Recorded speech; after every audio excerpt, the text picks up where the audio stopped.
Capítulo 2. El rompimiento con Kautsky, 1910 a 1911, de la teoría de la huelga de masas a la crisis de Marruecos, y la ACALLADA cuestión femenina. Espontaneidad y organización, espontaneidad y conciencia. Una vez que la espontaneidad tomó la forma de una revolución directa, la habitual sensibilidad de Rosa Luxemburgo al fenómeno adquirió la dimensión de un universal, el método de revolución. Como había escrito a Louise Kautsky a comienzos de 1906, poco después de llegar a ella a Polonia, en diciembre de 1905, la simple huelga general ha dejado de desempeñar la función que en un tiempo le correspondió. Ahora, nada menos que una lucha general directa en las calles podrá imponer una decisión. 26. A mediados de agosto, cuando Rosa Luxemburgo estaba trabajando en la huelga de masas, el partido y los sindicatos 27, fue claro que, lejos de tratarse de un escrito limitado a los temas del título, en realidad Rosa Luxemburgo empezaba a cuestionar no solo la jefatura conservadora de los sindicatos, sino la relación de la jefatura marxista con la espontaneidad. Siempre se había mostrado sumamente sensible a los actos de espontaneidad del proletariado. Lo diferente, esta vez, era que la revolución de 1905 había revelado una situación totalmente nueva con la jefatura marxista. El nuevo fenómeno más emocionante era el hecho de que los trabajadores rusos, supuestamente atrasados, hubiesen demostrado estar muy adelante de los trabajadores de los países técnicamente avanzados, en particular Alemania. Más todavía, la Revolución Soviética no era tan solo un acontecimiento nacional, en su repercusión sobre Oriente y Occidente, había mostrado una fuerza elemental y una razón de envergadura universal. Rosa Luxemburgo había empezado inmediatamente a trabajar sobre su aplicación a Alemania. En una palabra, espontaneidad no solo significaba acción instintiva, contradirección consciente. Por lo contrario, la espontaneidad era una fuerza motora, no solo de revolución sino de jefatura de vanguardia que se mantenía a la izquierda.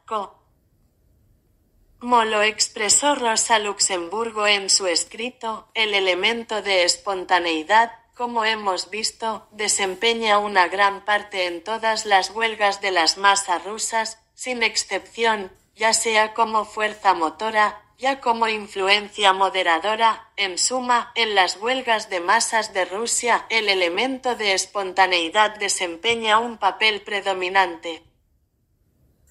No por la razón de que el proletariado ruso sea inculto, sino porque las revoluciones no permiten a nadie el papel de maestro de escuela en ellas. Al elaborar la dialéctica de la huelga de masas, Rosa Luxemburgo pasó de su característica búsqueda de la causa radical a una concentración en la interrelación de causa y efecto. La historia había cambiado la cuestión de la huelga general pasando de sus orígenes no políticos, anarquistas, a su genuina naturaleza política. La revolución de 1905 revelaba en realidad, sostuvo Rosa, la liquidación histórica del anarquismo. La jefatura marxistas de la huelga general significaba la unidad de economía y política. Rosa estableció la historia de las huelgas en Rusia desde 1896 hasta 1905 y concluyó, durante la primavera de 1905 y hasta bien entrado el verano, fermentó por todo el inmenso imperio una ininterrumpida huelga económica de casi todo el proletariado contra el capital. No solo se trataba de que la huelga general abarcara a todo el proletariado. Por primera vez, Rosa quedó impresionada aún de lo que más le disgustaba, el lumpen proletariado. La revolución irradiaba el genio de un pueblo, y las masas revolucionarias en movimiento llegaba a tocar a las puertas de los cuarteles militares. Rosa Luxemburgo procedió a mostrar la eficacia de las huelgas, como lucha por una jornada de 8 horas significaba su institución inmediata, desde antes de que estallara la Revolución de enero de 1905. Los trabajadores del petróleo en Bakú conquistaron las jornadas de 8 horas en diciembre de 1904, los impresores de Samara, en enero de 1905, los trabajadores de la azúcar en Kiev, en mayo de 1905. Al llegar los días de octubre y la segunda huelga general, la lucha económica formaba un vasto trasfondo de la revolución, desde el cual en incesante acción recíproca con la agitación política y los hechos externos de la revolución, hasta llegaron a surgir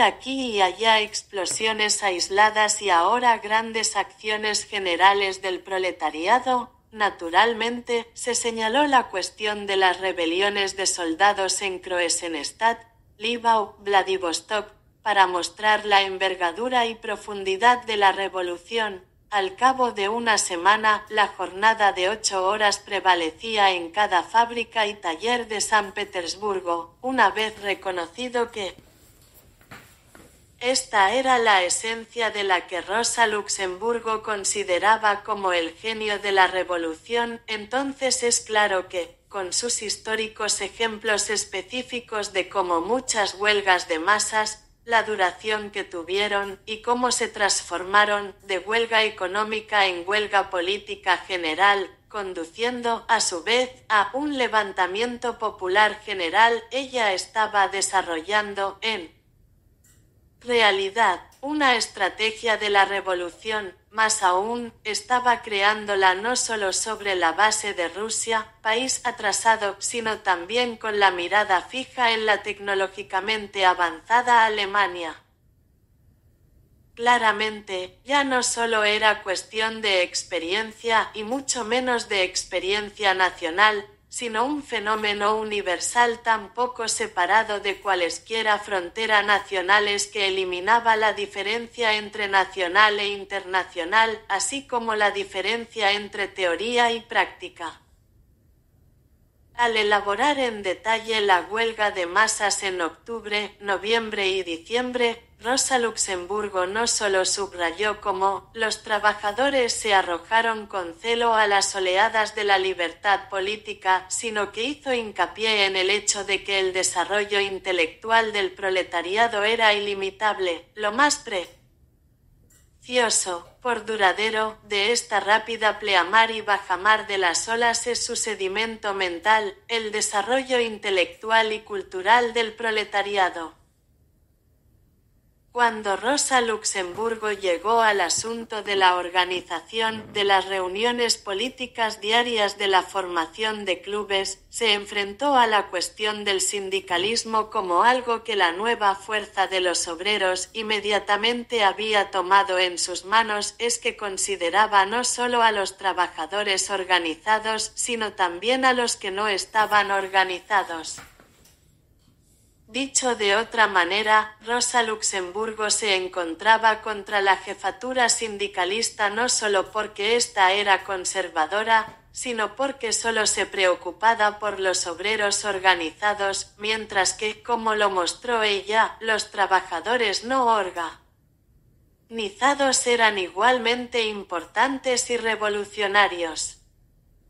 Y así como ella incluyó hasta el lumpenproletariado como similarmente afectado por la tormenta revolucionaria, así incluyó a todos en la totalidad y el genio de la espontaneidad, desde el lumpenproletariado hasta el artista, como arrastrado por este gran torbellino de la revolución. Lo que sorprendentemente no fue precisado hasta el punto de hacerlo universal fue la forma de organización en soviets. Sin embargo, todo el asunto de la organización ya fuese la pequeña organización marxista que se convirtió virtualmente de la noche a la mañana en una organización de masas, fuera una organización de masas o bien formas totalmente nuevas de organización como los soviets, se había vuelto inseparable de la actividad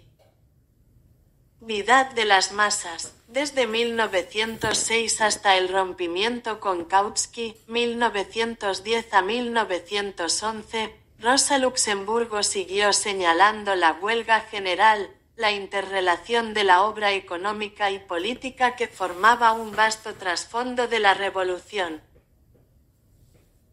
Su estudio histórico de las huelgas desde 1896 hasta 1905 y su detallado examen de la verdadera revolución de 1905,1906 le llevaron a la conclusión de que la huelga de masas es el método de movimiento de la masa proletaria, la forma fenoménica de la lucha proletaria en la revolución. En una palabra, la pugna económica es transmisora de un centro político a otro, la lucha política es fertilización periódica de la tierra para la lucha económica.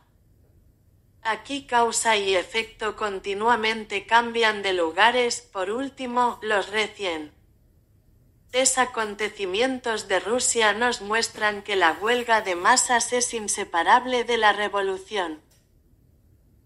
Por último, Rosa Luxemburgo enfocó la cuestión de aplicar las elecciones de la Revolución rusa al escenario alemán. Por tanto, en un año de revolución dado al proletariado ruso esa preparación que 30 años de luchas parlamentarias y sindicalistas no pueden dar artificialmente al proletariado alemán.